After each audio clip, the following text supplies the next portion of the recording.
Renungan Harian Rabu 16 Desember 2020. Katakanlah kepada Yohanes apa yang kamu lihat dan dengar. Bacaan pertama diambil dari kitab Nabi Yesaya bab 45 ayat 6b sampai 8, ayat 18, ayat 21b sampai 25. Dan bacaan Injil dari Injil Lukas bab 7 ayat 19 sampai 23. Saudara-saudariku terkasih, pernah seorang anak TK disuruh orang tuanya untuk memperkenalkan namanya dengan seorang romo atau pastor yang berkunjung ke rumahnya. Anak TK itu berdiri di hadapan romo atau pastor dan berkata, "Nama saya Juli Simatupang. Lahir di Medan 14 Oktober 2015. Sekarang saya sekolah di TK Santa Maria, Medan. Demikian perkenalan saya. Sekarang giliran romo atau pastor." Juli Simatupang, anak TK itu, duduk dengan tenang, sopan, siap dan serius mau mendengarkan perkenalan dari sang romo. Romo itu berdiri lalu berkata, "Perkenalan singkat dari saya. Nama saya Romo. Demikian perkenalan saya."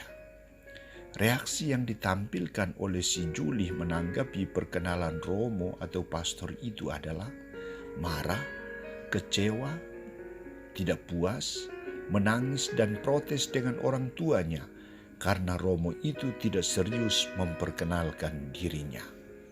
Saudara-saudariku terkasih, Yohanes Pembaptis sebagai tokoh pendahulu diutus untuk mempersiapkan kedatangan Kristus. Ia tahu pasti bahwa Mesias yang dijanjikan Allah akan datang. Namun ia tidak mengetahui secara persis kapan kedatangan anak manusia itu, atau apakah anak manusia yang dijanjikan Allah itu sudah datang atau belum. Maka ketika Yohanes mendengar tentang segala peristiwa yang mulai dikerjakan oleh Yesus dan sungguh ajaib dan menakjubkan, Yohanes juga ingin mengetahui siapakah pembuat mujizat ajaib itu. Tindakan yang dilakukan Yohanes adalah ia mengutus 2 muridnya datang berjumpa dengan Yesus dengan satu pertanyaan. "Engkaukah yang akan datang itu? Ataukah kami menantikan seorang lain?" Nada pertanyaan Yohanes ini mengandung unsur kekecewaan akan ketidakpastian. Apakah benar dia adalah Mesias, orang yang dipersiapkan kedatangannya, ataukah orang lain?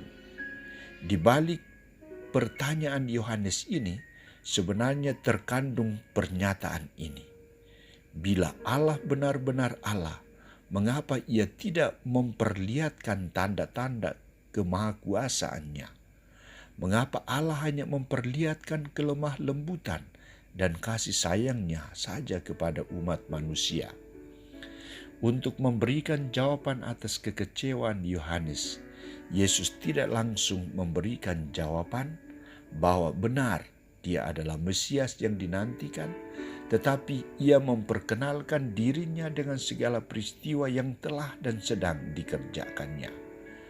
Maka Yesus menjawab, "Pergilah dan katakanlah kepada Yohanes apa yang kamu lihat dan kamu dengar.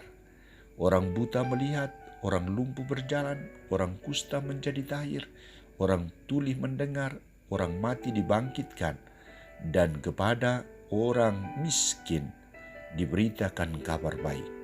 Dan berbahagialah orang yang tidak menjadi kecewa dan menolak aku." Jawaban Yesus ini sebenarnya mau mengungkapkan bahwa dia adalah anak Allah, putra Allah, orang yang diutus dan diberkati Allah. Jawaban Yesus ini juga memberikan harapan bahwa Yohanes tidak perlu berlarut dalam kekecewaan karena dia yang sudah dipersiapkan telah datang. Telah saatnya, namun saatnya belum tiba untuk diperkenalkan Allah kepada seluruh umat manusia.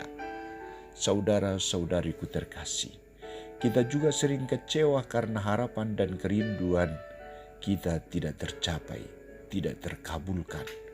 Yohanes kecewa karena Yesus tidak memperkenalkan diri ketika tampil di muka umum. Ia hanya memperkenalkan diri melalui mujizat-mujizat yang dikerjakannya. Saat ini, kita telah mempersiapkan diri untuk menyongsong kedatangan Kristus di hari Natal nanti. Kita sudah tahu persis saatnya Tuhan datang.